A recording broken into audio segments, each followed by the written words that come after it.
ça marche. Ça, c'est 1 à 300. 1 à 300. 1 à 300. Donc, imagine-toi, j'ai laissé grossir, voilà, 1, 2, 3, 4. Ça, c'est d'abord 1. Il y en a même qui sont en fleurs, voilà. Tout ça, regarde, tout ça, là, ça a donné. Imagine-toi, 300, 6 heures, 7000 comme ici, 3 fois 7, qui s'imagine, ça fait combien? Bon, laissez la terre dormir. Et tout est cher. Bon, moi, je ne vais pas vendre ça cher. J'ai fait 16. Voici comment les coachs en motivation et les amateurs du business calculent leur affaire. Ils calculent le bénéfice. Ils voient seulement 300, voici ce que ça te donne. Si tu fais comme ça. Lorsque tu vas écouter ça, tu vas te lever, tu vas mettre l'investissement dedans.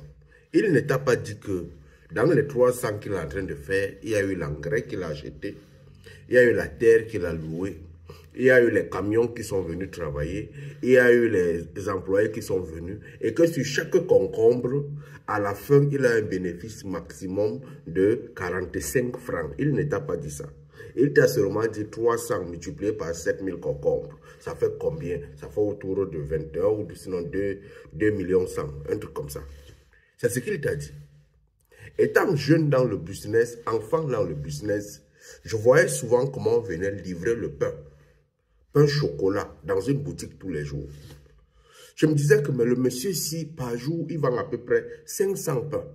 Et le pain autour de 100 francs. Il disait que mais tous les jours, le monsieur ici, il a pratiquement 50 000 pour vendre les pains. Chaque jour, il a 50 000 pour vendre les pains. Je connaissais véritablement pas ce qui se cachait derrière ce business. Je voyais seulement l'argent qui entrait. Mais un jour, je me suis assis. J'ai constaté que le monsieur qui vend le pain, on vient le livrer le pain à 90 francs. Ce qui veut dire qu'il a 10 francs par pain. Donc, quand il réussit à vendre un pain, il a 10 francs ou 15 francs. À la fin, quand il a vendu ses 500 pains, il a à peine 1500 dans les 500 pains qu'il a vendus. Ça m'a ouvert l'esprit. Mais tous les jours, on livrait 500 pains. Un amateur de business, il va voir que merde. La boutique, si ça tourne, ils vendent comme ça, hein, ils vendent en grande quantité. Mais au finish, on ne sait pas quel est le bénéfice que la personne en tire. Peut-être même il a pris des crédits quelque part et qu'il devrait rembourser. À la fin, tu trouves que c'est un monsieur qui est foiré. Il n'a rien. J'ai fait cette vidéo pour t'interpeller, toi, le jeune entrepreneur. Toi qui as envie de... En fait, toi qui veux te lancer dans l'entrepreneuriat parce que tu vois les gens venir te dire que non, si tu sors ceci, tu vas vendre ça comme ceci, tu vas vendre ça comme cela. C'est des vendeurs de rêves. Il y a des réalités dans le business qu'on ne devrait pas, que tu ne vas pas comprendre. C'est quand tu as déjà donné ton argent, tu commences à tourner. C'est quand tu as déjà investi dans le business que tu vas commencer à découvrir que, ah, on ne m'avait pas dit. On m'a seulement montré le bénéfice. Mais il y a des réalités en fond que toi, tu ne connais pas. Et comme on ne te dira pas au départ pour que tu viennes mettre ton investissement. Et c'est quand tu as déjà mis ton investissement, on commence à te montrer que dans ton investissement que tu viens de faire là, tu vas te retrouver que tu as investi 50 000, mais tu devras avoir 1500 chaque mois de bénéfices. Pourquoi? Parce que l'argent va tourner.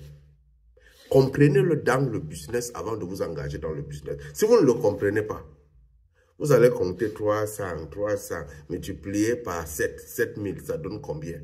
Et à la fin du mois, vous allez vous poser la question, mais j'ai rien gagné, je suis foiré, j'ai faim. Allume ton cerveau, mon frère, et réfléchis avant de te jeter dans le business, car il y a des réalités en fond que on ne te dira pas pour que tu puisses investir.